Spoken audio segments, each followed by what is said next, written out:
The lights dimmed. Cameras panned across the sleek set of The Daily Wire Live, draped in the American flag and pulsing with studio energy. Ben Shapiro sat sharp, suit crisp, notes lined up like bullets on his desk. Tonight was different. This wasn't a politician from Congress. This wasn't another senator or policy wonk.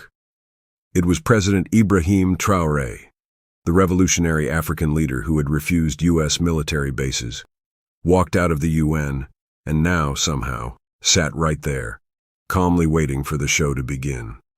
The audience didn't cheer. They didn't know how to react. Why had he even agreed to come? People online were already asking, "Is this a trap?" Ben leaned forward with a grin. "Let's talk about democracy, freedom, and foreign aid." Traoré nodded once. His eyes didn't blink. The theme song ended. The camera lights turned red. And just like that, it began. No one knew the next 22 minutes would change history. Ben didn't waste time. His words came like gunfire. "You criticize capitalism, yet you accept foreign aid. Isn't that hypocrisy? You claim to defend democracy, but your country banned some political parties. Isn't that dictatorship? What's your definition of freedom?" He smirked. The crowd shifted in their seats. Commenters on YouTube were already typing, "He's cornered." But Traoré didn't flinch. He didn't raise his voice.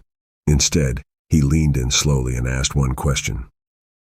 "Do you believe slavery is freedom?" The studio fell silent. Ben blinked, confused. "What?" Traoré continued. "You ask about aid. But tell me, was it aid when the French taxed us for our own independence? Was it aid when the IMF gave loans with interest higher than our GDP? Or when you call it foreign assistance, but send weapons, not water?" A long pause. Then Traoré delivered the line that cracked the room in half.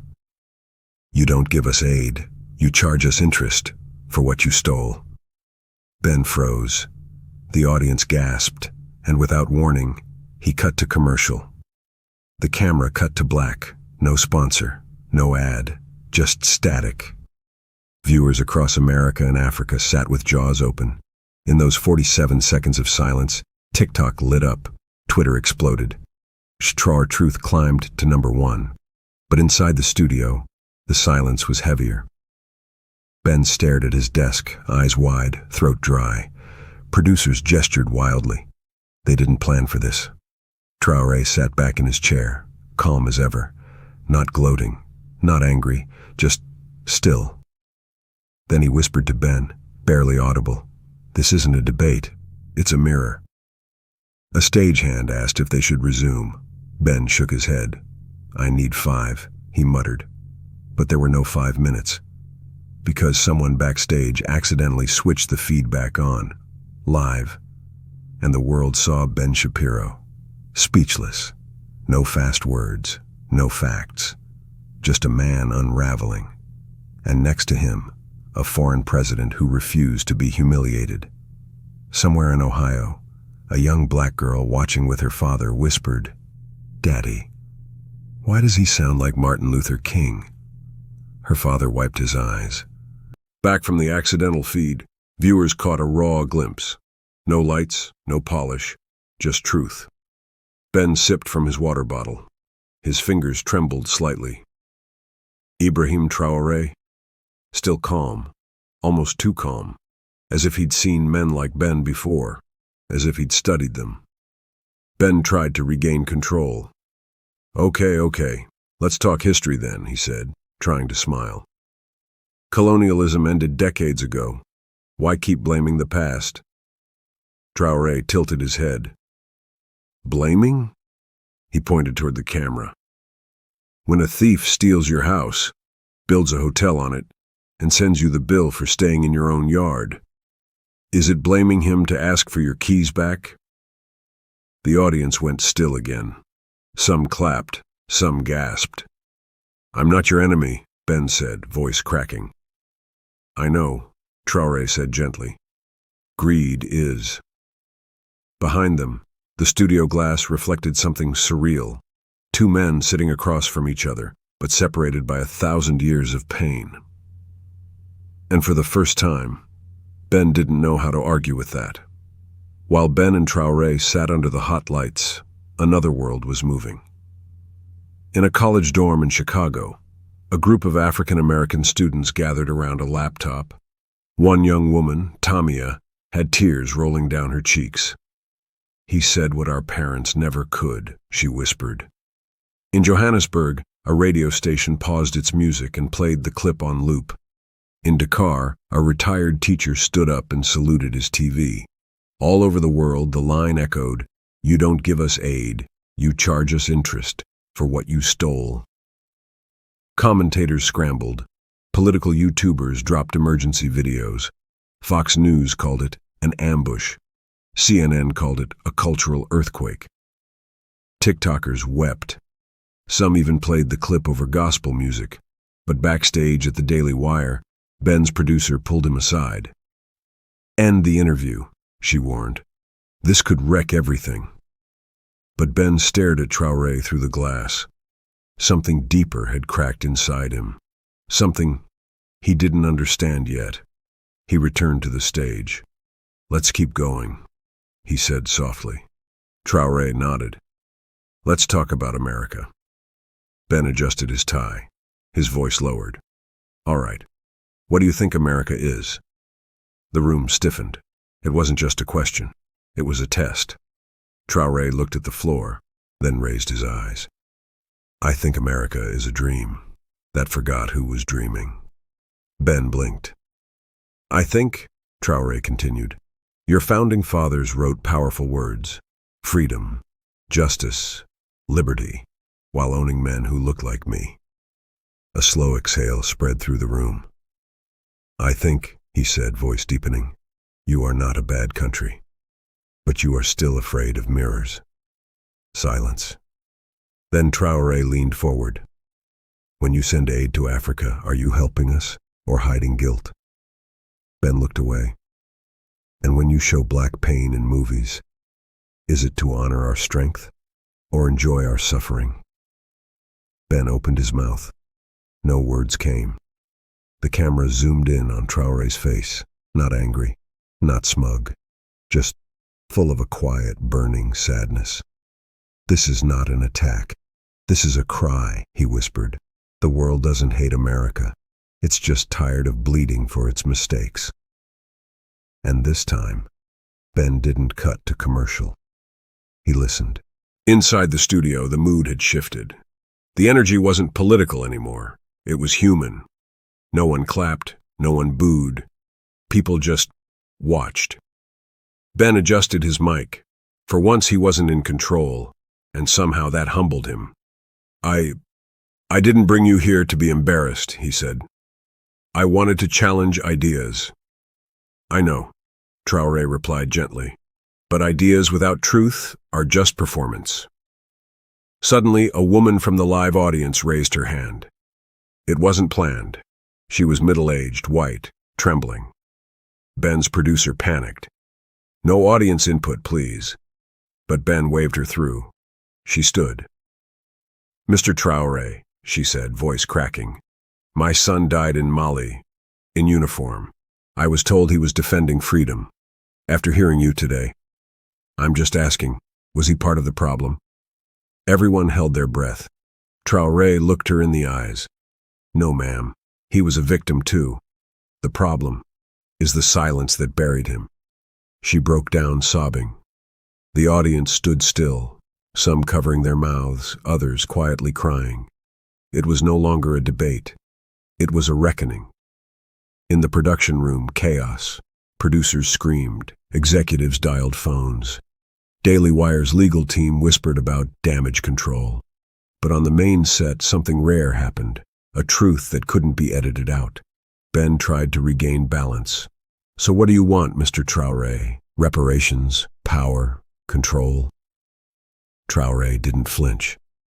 "I want the graveyard of African dreams to stop growing. I want fair trade, not charity, respect, not pity." He paused, looked toward the camera. "And I want African children to grow up without believing they need American approval to matter." Suddenly, the screen behind them flickered. A mistake. B-roll footage accidentally aired. U.S. soldiers escorting mining trucks in Niger. Footage from Congo, where kids dug with bare hands for cobalt. Logos of Western tech companies stamped on crates. It wasn't planned, but it was real. A silence thicker than before swallowed the room. Ben stared at the screen. No comeback. No fast logic. Just shame. And Traoré? He didn't say a word. Because sometimes the ghosts speak for you. Ben, for once, asked softly, "Why did you take this seat?" Traoré smiled faintly. A long pause. "I come from Ouagadougou," he said. "My father sold mangoes. My mother cleaned hospital floors. We didn't have a TV, but we had a cracked radio.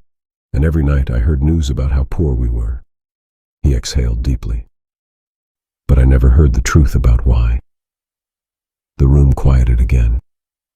"When I became a soldier, I saw my people suffer so others could charge phones.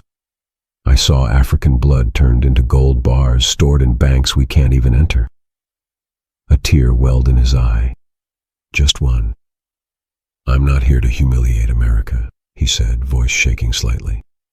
"I'm here because somewhere in Detroit or Atlanta or Mississippi, there's a black boy wondering if he matters."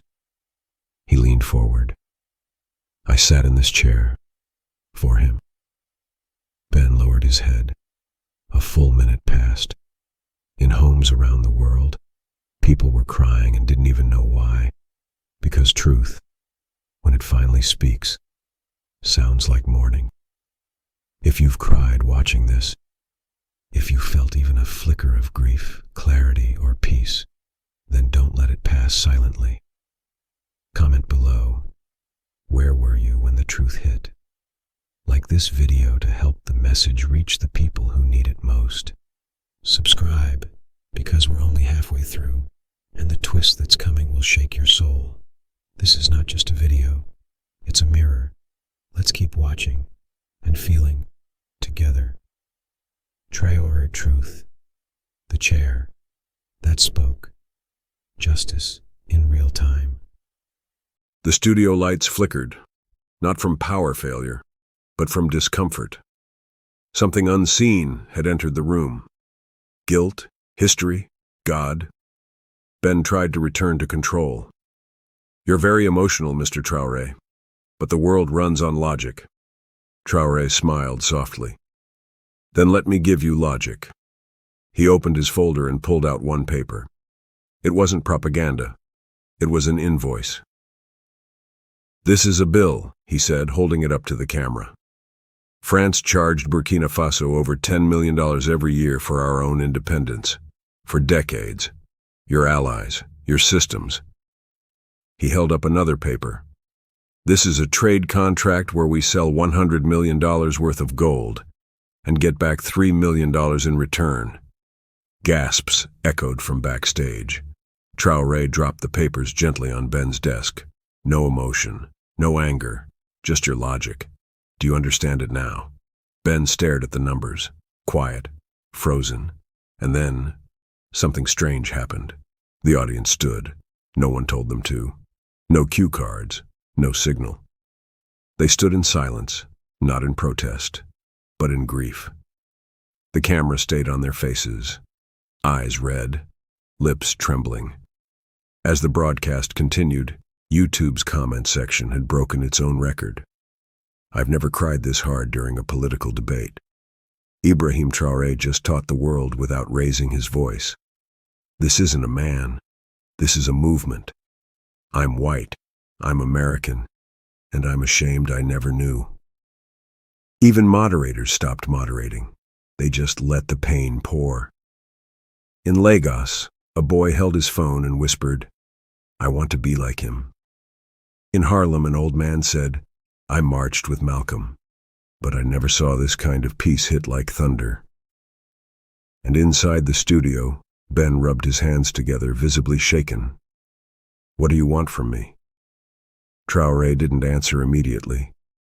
He reached under his chair and brought out something unexpected, a small wooden statue of a child carrying a broken bowl. My grandfather carved this, he said. He said it represented Africa. Then he turned it toward Ben. And now it represents your conscience. That moment wasn't scripted. It wasn't politics. It was spiritual warfare. And truth had just landed the final blow. Ben wiped his eyes. No jokes, no retorts, just raw breath. I never hated Africa, he muttered. I know, Traoré replied. But silence is not love. The clock was ticking. They were already 9 minutes over broadcast time, but no one dared interrupt, not even the executives. Then one final question came. Quiet, almost like a whisper from somewhere else. Ben asked, "Do you forgive us?" The studio froze. Everyone watching could feel it. That one line felt heavier than all the rest. Traoré looked down, then slowly raised his eyes. I can't speak for 1.4 billion people, he said, but I can say this. He placed his hand over his chest. Forgiveness doesn't begin with the oppressed. It begins with the oppressor's repentance. If you teach your children truth, return what is stolen, and treat the soil of others like your own, then yes. A pause. Africa will forgive. A pin could have dropped in that studio, and somewhere, far from politics, far from camera lenses, a wound in the world cracked open just enough for healing to begin. The segment was over. The official timer had hit 0, but no one moved. Something sacred was happening, and no one dared cut the feed. Ben sat with his hands folded, silent. Traoré adjusted his jacket and stood slowly. The audience rose too, not clapping, not cheering, just rising, like they were in church, like they were at a funeral, or a rebirth. A stagehand whispered, "Mr. Shapiro, should I end the live stream?" Ben didn't even look up. "No," he said quietly. "Let them see all of it." Traoré walked to the edge of the stage. A young intern, no older than 19, African-American, walked up to him. Her eyes were wet. She didn't say anything, just reached for his hand. He took it. She crumbled into tears. "I never knew we were allowed to speak like that," she whispered. "You always were," Traoré replied. "They just made the price too high." The audience was now in tears, phones shaking, history happening, not in the books, but in real time.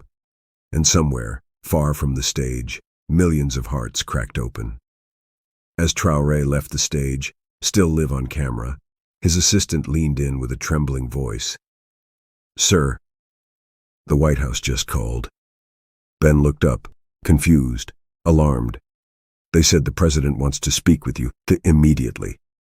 Ben's jaw dropped. "President Biden?" "No," the assistant replied. "Kamala Harris." Backstage, aides scrambled. The line was already open. Kamala's voice echoed faintly from the speaker. "Mr. Traoré, I watched the entire segment. You said things I didn't want to hear, but I needed to." A pause. "I won't speak for all of America, but I want to listen." Traoré closed his eyes, then asked, "Will you still listen when the cameras are off?" There was silence. Then Kamala said, "Yes, and not just listen, act." A second call came in, from South Africa's president, then Kenya, then Haiti. Across the global south, leaders were calling, not to argue, but to align, because one man had cracked open a global silence with only truth. And for the first time in decades, Africa wasn't asking for aid. It was offering leadership. Hours later, long after the broadcast ended, Ibrahim Traoré returned to his hotel. His eyes were tired, his voice gone, but something inside him was still burning. His assistant rushed in, phone in hand. "Sir, you need to see this." The official Daily Wire inbox, the one usually filled with debates and backlash, was flooding. Not with hate, with apologies. "I'm a U.S. veteran. I never knew this history. Forgive me. I voted for walls and war. Now I'm crying in my living room. Traoré made me realize I've been living in a house built on sand. But one email stood out. No subject line, just 5 words. You reminded me I exist. It was from a man in prison, black, forgotten, serving life. He'd watched the live stream from a TV in the corner of the prison library. He hadn't cried in 20 years. Tonight, he wept like a child. Traoré sat down, and for the first time that day, he cried too. In a quiet suburb in North Carolina, a man sat alone. James Whitmore, 68, retired police officer, white. He had fought in Iraq, buried a brother, lost a son to suicide. He never cried, not even at the funeral. But tonight, he did. He had watched the entire Traoré Shapiro episode, from the first question to the final silence. And when Traoré said, "Forgiveness begins with the oppressor's repentance," James's hands began to shake. He walked to his closet, opened a box. Inside was his son's old journal. He hadn't touched it in 12 years. He opened it slowly. On one of the first pages, his son had written, "I'm tired of trying to be a good black man in a system that was never built for me." James fell to the floor. He wept for his son, for his ignorance, for all the times he said, "Slavery was a long time ago," for all the times he changed the channel when truth felt too loud. He sent an email to Ibrahim Traoré that night. "Sir, thank you. You helped me see my boy again, not as a problem, but as a person." The next morning, Traoré stood at the airport preparing to leave the U.S. No speeches, no escorts, just him and his small team. As he waited, a woman approached, African-American, late 50s, dressed in quiet elegance. Her lips trembled as she spoke. "You probably don't remember me." Traoré blinked, studied her. His breath caught. She was a nurse from a peacekeeping base hospital in 2014. Traoré had once been her patient, shot in the arm during a standoff in northern Burkina Faso. "You gave me water when everyone else walked past," he whispered. "You gave me hope when I thought Africa was already lost," she replied. They hugged, tight, deep, generational. Behind them, reporters watched, but didn't dare interrupt. Traoré turned toward the tarmac, but before boarding, looked back and said, "Tell the world, Africa didn't come to beg. We came to remind humanity who it once was." And with that, he left U.S. soil. But what he started was only beginning. 3 days later, the Daily Wire uploaded a final clip. It was never meant to air, just a raw, uncut post-interview moment. Ben Shapiro sat alone on stage, no lights, just one camera left rolling. He whispered, "I didn't lose a debate. I lost the illusion that I knew everything." He looked up, eyes red. "That man showed me a world I never dared face. I mocked pain for ratings. He answered hate with stillness. I interrupted. He waited. Then Ben leaned forward, whispering, to anyone I hurt pretending I was just debating, 'I'm sorry.'" That 2-minute clip went more viral than the full interview. A CNN anchor wept reading it. Fox News cut in. Even they couldn't spin it. People worldwide dropped what they were doing and just cried. Not because they were weak, but because they were finally awake. If you cried, if your heart felt cracked open, this moment belongs to you too. Comment below. What was the line that hit your soul hardest? Like this video to push truth above noise. Subscribe if you believe the world needs more courage like this. And share this with someone who still believes silence is harmless. This was not just an interview. It was a funeral for the lie, and a birth for a better future. Let's walk toward it, together. Traoré, truth. Truth heals. One more tear.